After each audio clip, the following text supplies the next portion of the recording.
ભરૂચના ઐતિહાસિક ગોલ્ડન બ્રિજને રાષ્ટ્રીય સ્મારક જાહેર કરવાની માંગ સિટીઝન કાઉન્સિલે કરી રજૂઆત.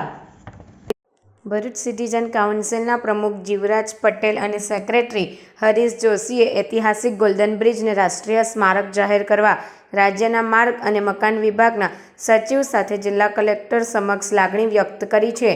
આજથી 140 વર્ષ પહેલાં બ્રિટિશરો દ્વારા નર્મદા નદી ખાતે ભરૂચ અને અંકલેશ્વરની વચ્ચે બાંધવામાં આવેલ નર્મદા બ્રિજ એ એક ઐતિહાસિક નમૂનેદાર સ્થાપત્ય છે. આ બ્રિજમાં એક પણ જગ્યાએ વેલ્ડિંગ કરવામાં આવેલ નથી અને 140 વર્ષ બાદ પણ ગોલ્ડન બ્રિજ એ સાચા અર્થમાં એક ધરોહર અને ભરૂચની ચડતી અને પડતીનું સાક્ષી બનીને અડીખમ ઊભો છે.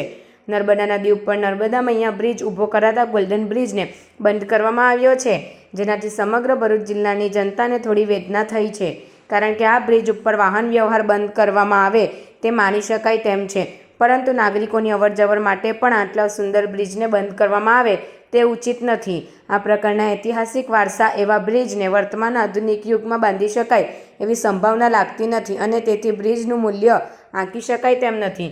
આ બ્રિજ જો સતત બંધ રાખવામાં આવે તો સરકાર આ બ્રિજનો શું ઉપયોગ કરવા માંગે છે, અને જો કંઈ આયોજન ન હોય તો પછી આ બ્રિજ જો બંધ રહેશે તો પડ્યો તેને વધુ જંગ લાગશે અને નુકસાન થશે. ભરૂચ જિલ્લાના નાગરિકો વતી ભરૂચ સિટીઝન કાઉન્સિલના પ્રમુખ જીવરાજ પટેલ અને સેક્રેટરી હરીશ જોશીએ ભારપૂર્વકની રજૂઆત કરી છે કે ગોલ્ડન બ્રિજ એ ભરૂચના ઐતિહાસિક વારસાનું એક નમૂનેદાર સ્થાપત્ય અને ગૌરવ છે, જેની ગરિમાને જાળવીને સરકારની ફરજ છે અને તેથી આને રાષ્ટ્રીય સ્મારક જાહેર કરવા માટે જે કોઈ પ્રયત્ન કરવા પડતા હોય તે પ્રયત્ન કરવા જોઈએ.